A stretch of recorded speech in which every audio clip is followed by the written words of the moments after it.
इतिहास पाठ 4 के लघु उत्तरीय और दीर्घ उत्तरीय प्रश्नों पर चर्चा करेंगे। इससे पहले हमने उन लोगों ने इतिहास चैप्टर 1, 2 और 3 के लघु उत्तरीय और दीर्घ उत्तरीय प्रश्नों पर परिचर्चा किया था। तो आइए इतिहास चैप्टर 4 के महत्वपूर्ण लघु उत्तरीय और दीर्घ उत्तरीय प्रश्नों पर परिचर्चा प्रारंभ करें। आज का पहला प्रश्न है, वैदिक धर्म की विशेषता को बतावें। वैदिक धर्म क्या है या वैदिक धर्म की विशेषता को बतावें। आप लिखेंगे वैदिक धर्म जिसकी प्रमुख विशेषता निम्नलिखित है। नंबर 1, वैदिक धर्म का आधार वेद है। दूसरा, वैदिक धर्म जिसे सनातन धर्म के नाम से भी जानते हैं। वैदिक धर्म विश्व का सबसे प्राचीन धर्म है। वैदिक धर्म में देवताओं को 3 वर्गों में बांटा गया है, जैसे पृथ्वीवासी देवता, अंतरिक्षवासी देवता और आकाशवासी देवता।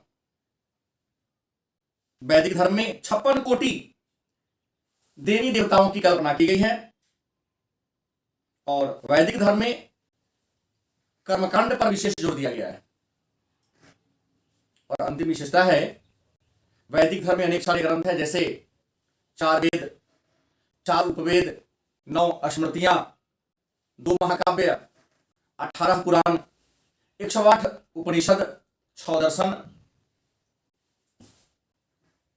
6 वेदांग और 6 शास्त्र। ये वैदिक धर्म के प्रमुख ग्रंथ हैं।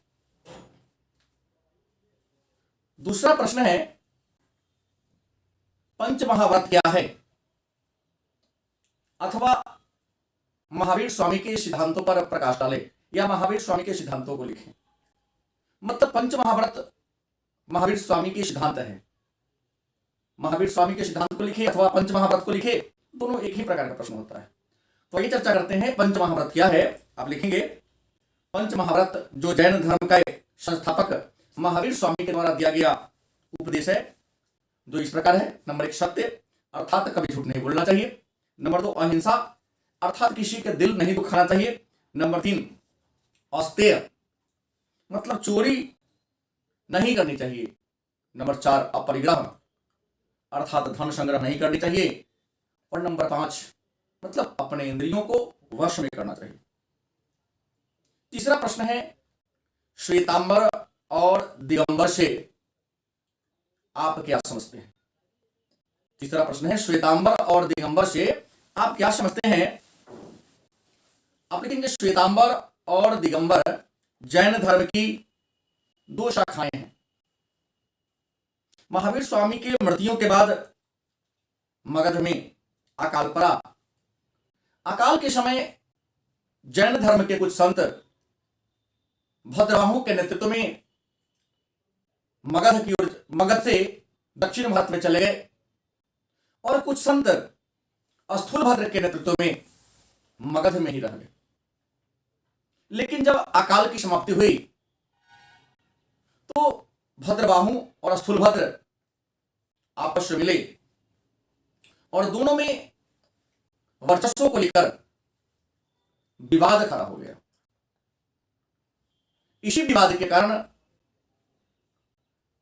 लगभग 300 ईसा पूर्व में जैन धर्म 2 गुटों में बट गया। भद्रबाहु के नेतृत्व में जैन धर्म के कुछ संत वस्त्र को त्याग दिया, नंगे रहने लगे, जिन्हें दिगंबर कहा गया। और स्थूलभद्र के नेतृत्व में जैन धर्म के कुछ संत श्वेत वस्त्र को धारण कर लिया, जिसे श्वेतांबर कहा गया। चौथा प्रश्न है, बौद्ध धर्म के 4 आर्य सत्य को लिखें। बौद्ध धर्म के 4 आर्य सत्य को लिखें अथवा बौद्ध धर्म के सिद्धांतों को लिखें। अब लिखेंगे बौद्ध धर्म एक बुद्धिवादी धर्म है। इसमें अंधविश्वासों का कोई स्थान नहीं है। महात्मा बुद्ध के अनुसार या बौद्ध धर्म के अनुसार जीवन का चरम लक्ष्य अर्थात अंतिम लक्ष्य निर्वाण की प्राप्ति है। लेकिन बुद्ध ने संसार को दुखों से परिपूर्ण माना। उन्होंने कहा कि संसार में चारों ओर दुख ही दुख है और इसी आधार पर बुद्ध ने अपने सिद्धांत को दिया। और बुद्ध धर्म के जो सिद्धांत है उसे 4 आर्य सत्य कहते हैं। जैसे दुख, अर्थात समस्त संसार में दुख व्याप्त है। दूसरा दुख समुदाय, मतलब दुख का कोई ना कोई कारण अवश्य होता है। दुख समुदाय का मतलब होता है कि दुख का कोई ना कोई कारण, रीजन अवश्य होता है। नंबर तीसरा दुख निरोध, अर्थात दुख से निकला जा सकता है, दुख से मुक्ति पाया जा सकता है। नंबर 4 दुख निरोध मार्ग, और दुख से निकलने का रास्ता है। और बुद्ध ने कहा कि दुख से निकलने के 8 रास्ते हैं जिन्हें अष्टांगिक मार्ग के नाम से जानते हैं। तो फिर अगला प्रश्न होगा, अष्टांगिक मार्ग क्या है? या अष्टांगिक मार्ग से आप क्या समझते हैं? आपका उत्तर होगा, महात्मा बुद्ध ने दुखों से छुटकारा पाने के लिए, महात्मा बुद्ध ने दुखों से छुटकारा पाने के लिए 8 बातों को पालन करने को कहा, जिसे हम अष्टांगिक मार्ग के नाम से जानते हैं, जो इस प्रकार है। नंबर 1 सम्यक दृष्टि, अर्थात सही परख। नंबर 2 सम्यक वाणी, अर्थात हमेशा मृदु वचन, मीठा वचन बोलनी चाहिए। नंबर 3 सम्यक संकल्प, अर्थात दुर्भावना का परित्याग, आपके मन में किसी के प्रति किसी प्रकार की दुर्भावना नहीं रहनी चाहिए। नंबर 4 सम्यक कर्मात्, अर्थात हमेशा अच्छा कर्म करने चाहिए। सम्यक आजीव, अर्थात ईमानदारी पूर्वक जीविका का रास्ता अपनाना चाहिए। सम्यक व्यायाम, विवेक पूर्ण प्रयत्न करना चाहिए, शुद्ध विचार ग्रहण करने चाहिए। और 7वां है सम्यक स्मृति, अर्थात मन, वचन और कर्म के प्रति हमेशा सचेत रहनी चाहिए। और 8वां है सम्यक समाधि, अर्थात आपके चित्त की एकाग्रता होनी चाहिए, अपने वचन पर हमेशा दृढ़ रहनी चाहिए। 6ठा प्रश्न है, बौद्ध सभा क्यों बुलाई गई? 6ठा प्रश्न है, बौद्ध सभा क्यों बुलाई गई, इसका क्या उद्देश्य था? आपका उत्तर होगा, महात्मा बुद्ध के महापरिनिर्वाण के बाद, महात्मा बुद्ध के महापरिनिर्वाण के बाद उनके विचारों को संकलित करने के लिए तथा धर्म की व्याख्या करने के लिए, महात्मा बुद्ध के महापरिनिर्वाण के बाद उनके विचारों को संकलित करने के लिए, धर्म की व्याख्या करने के लिए और बौद्ध संतों के बीच जो मनमुटाव हो गया था, उस मनमुटाव को दूर करने के लिए 4 बार बौद्ध सभा का आयोजन किया गया था, जो इस प्रकार है। पहली बौद्ध सभा बिहार के राजगीर में हुआ था, दूसरी बौद्ध सभा बिहार के वैशाली में हुआ था, तीसरी बौद्ध सभा बिहार के पाटलिपुत्र में, और चौथी कश्मीर के कुंडलवन में हुआ था। 7वां प्रश्न है आज का, चौथी बौद्ध सभा क्यों बुलाई गई, इसका क्या उद्देश्य था? चौथी बौद्ध सभा क्यों बुलाई गई और इसका क्या उद्देश्य था? आपका उत्तर होगा, चौथी बौद्ध सभा जिसका आयोजन महात्मा बुद्ध के महापरिनिर्वाण के, चौथी बौद्ध सभा जिसका आयोजन महात्मा बुद्ध के महापरिनिर्वाण के 450 वर्ष बाद, अर्थात प्रथम शताब्दी ईस्वी में कश्मीर के कुंडलवन में कुषाण वंश के सबसे महान शासक कनिष्क के शासनकाल में वसुमित्र की अध्यक्षता में बुलाई गई थी। इसका उद्देश्य था बौद्ध संतों के बीच जो विवाद खड़ा हो गए थे, जो मतभेद हो गए थे, उस मतभेद को दूर करना। इस सभा में पहली बार संस्कृत भाषा का प्रयोग किया गया। साथ ही चौथी बौद्ध सभा में बौद्ध धर्म हीनयान और महायान नामक 2 गुटों में बट गया। 8वां प्रश्न है, हीनयान एवं महायान से आप क्या समझते हैं? 8वां प्रश्न है, हीनयान एवं महायान से आप क्या समझते हैं? आपका उत्तर होगा, हीनयान एवं महायान बौद्ध धर्म की 2 शाखाएं हैं। इसमें हीनयान का मतलब होता है लघु चक्र। यह बौद्ध धर्म की वह शाखा है जो महात्मा बुद्ध की शिक्षा में विश्वास करता है, अष्टांगिक मार्ग में विश्वास करता है, मूर्ति पूजा में विश्वास नहीं करता है, और हीनयान की पुस्तक पाली भाषा में। वहीं महायान जिसका अर्थ होता है मोक्ष का महाचक्र, इन्होंने बुद्ध की शिक्षाओं में बदलाव किया, बुद्ध की मूर्ति बनाकर पूजा करना शुरू कर दिया, और इनकी जो पुस्तक है वह संस्कृत भाषा में। हीनयान के महान संरक्षक मौर्य वंश के राजा अशोक थे, और महायान के जो संरक्षक थे वह कुषाण वंश के महान राजा कनिष्क थे। अगला प्रश्न है, पीटक अथवा त्रिपिटक क्या है? पीटक अथवा त्रिपिटक क्या है? आपका उत्तर होगा, पीटक बौद्ध धर्म की पवित्र पुस्तक है, या पीटक बौद्ध धर्म की सबसे पवित्र पुस्तक है। पिटक का अर्थ टोकरी होता है।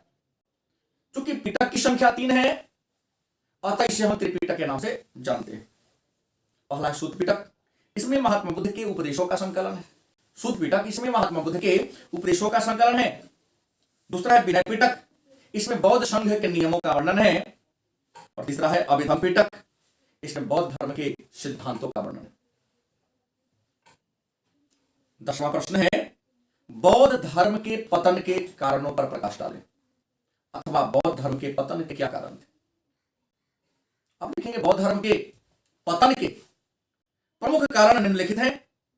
नंबर 1, महात्मा बुद्ध की मृत्यु के बाद बौद्ध धर्म के स्वरूप में बदलाव आ गया।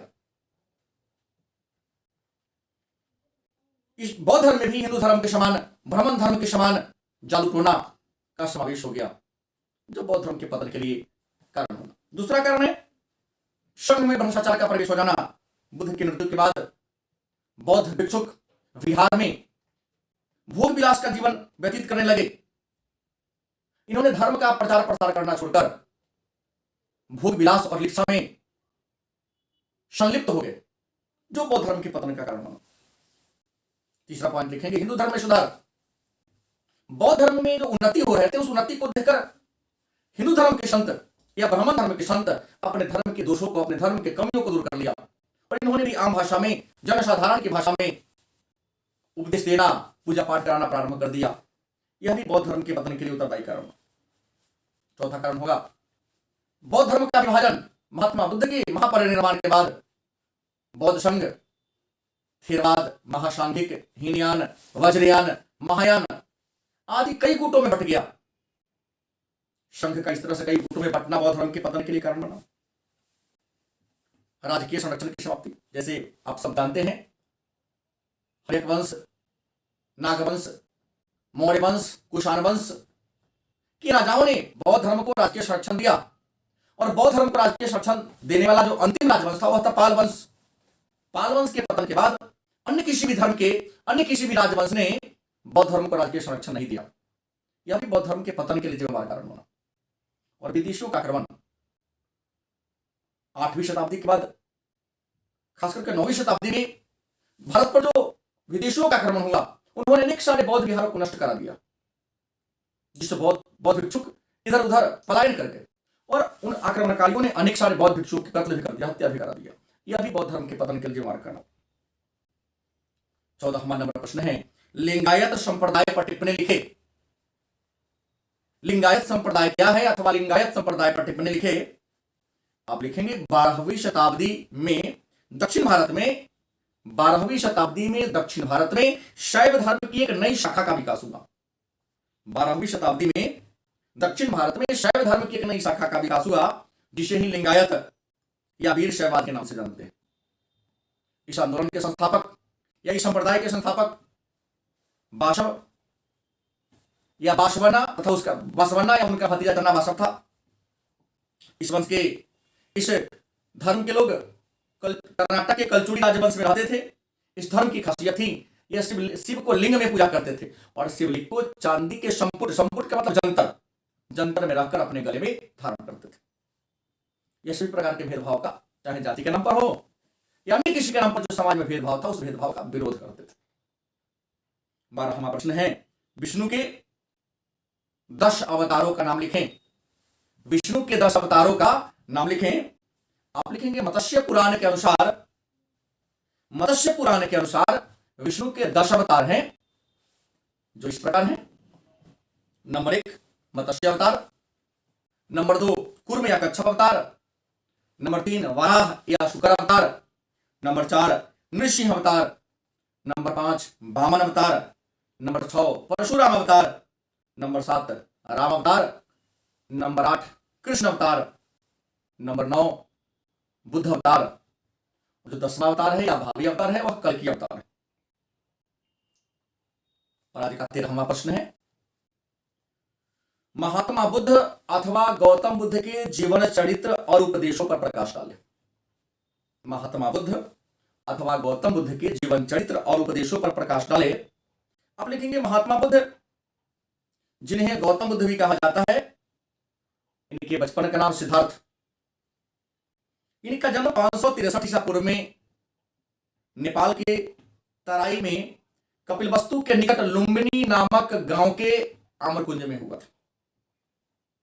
इनके पिता का नाम सुधोधन, जो राजपूतों के शाक्य कुल के प्रधान थे या कपिलवस्तु के प्रधान थे।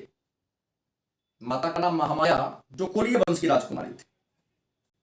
इनके जन्म के 7 दिनों के बाद इनकी माता की मृत्यु हो गई, अतः इनका पालन पोषण इसकी मौसी प्रजापति गौतमी ने किया। इनके जन्म के अवसर पर कालदेव और कौंडिन्य ने भविष्यवाणी किया कि यह बालक या तो चक्रवर्ती राजा बनेगा या महान सन्यासी बनेगा। सिद्धार्थ बचपन से ही चिंतनशील रहा करते थे। इस कारण इनके पिता ने 16 वर्ष की अवस्था में यशोधरा नामक एक कन्या से विवाह करा दिया। विवाह के बाद इन्हें एक पुत्र की प्राप्ति हुई। पुत्र की प्राप्ति के बाद इनके मन में किसी प्रकार का हर्ष नहीं हुआ, बल्कि बड़ा दुख या कष्ट उत्पन्न हुआ। इन्होंने उसका नाम राहुल रखा। पुत्र प्राप्ति के बाद इनके पिता ने इन्हें युवराज घोषित कर दिया और इस क्रम में इन्होंने राज्य भ्रमण के लिए निकले। तो इन्होंने मानव जीवन के 4 दृश्यों को देखा: बूढ़ा, रोगी, मृत और सन्यासी। बूढ़ा, रोगी, मृत, ये जो पहला 3 दृश्य था, इसको देखकर इनके मन में बड़ा दुख हुआ। इन्हें लगा संसार में केवल दुख ही दुख है। लेकिन सन्यासी को देखकर इनके मन में बड़ा संतोष, बड़ा आनंद की अनुभूति हुई। अतः यह 19 वर्ष की अवस्था में राज्य भ्रमण से लौटने के बाद 29 वर्ष की अवस्था में अपने गृह को त्याग दिया। गृह त्यागने के बाद 6 वर्षों तक सत्य की खोज में भटके और गया में निरंजना नदी के किनारे वट वृक्ष के नीचे, मतलब पीपल वृक्ष के नीचे इन्हें परम ज्ञान की प्राप्ति हुई। ज्ञान प्राप्ति के बाद यह बुद्ध कहलाए और 80 वर्ष तक विभिन्न महाजनपदों में घूम घूमकर इन्होंने अपने धर्म, मतलब बौद्ध धर्म का प्रचार प्रसार किया। 483 ईसा पूर्व में कुशीनगर में इनका महापरिनिर्वाण, मतलब मृत्यु हो गया। इनके मरने के बाद मल्ल जनजाति के लोगों ने इनका अंतिम संस्कार किया। महात्मा बुद्ध के उपदेश को 4 आर्य सत्य और अष्टांगिक मार्ग के नाम से जानते हैं। और आज का अंतिम प्रश्न, 14वां प्रश्न है, वर्धमान महावीर के जीवन चरित्र या महावीर स्वामी के जीवन चरित्र और उद्देश्यों पर प्रकाश डाले। आप लिखेंगे महावीर स्वामी, जिनके बचपन का नाम वर्धमान था। इनका जन्म 540 ईसा पूर्व में बिहार के वैशाली जिला के कुंडग्राम नामक गांव में हुआ था। इनके पिता सिद्धार्थ, जो ज्ञात्रिक कुल के प्रधान थे, और माता का नाम त्रिशला, जो लिच्छवी गणराज्य के प्रधान चेटक की बहन थी। इनके जन्म के अवसर पर पंडितों ने भविष्यवाणी किया, यह बालक या तो चक्रवर्ती राजा बनेगा या महान सन्यासी। इनके चिंतनशील स्वभाव को देखकर इनके पिता ने 16 वर्ष की अवस्था में यशोधरा नामक कन्या से विवाह करा दिया। विवाह के बाद इनको एक पुत्री की प्राप्ति हुई, जिसका नाम इन्होंने अनुज्ञा प्रियदर्शनी रखा, जिसका विवाह आगे चलकर इन्होंने जमाली नामक एक युवक से कराया। 30 वर्ष की अवस्था में पिता की मृत्यु के बाद अपने बड़े भाई नंदीवर्धन से आदेश लेकर इन्होंने अपने घर को त्याग दिया और सत्य की खोज में 12 वर्षों तक भटके।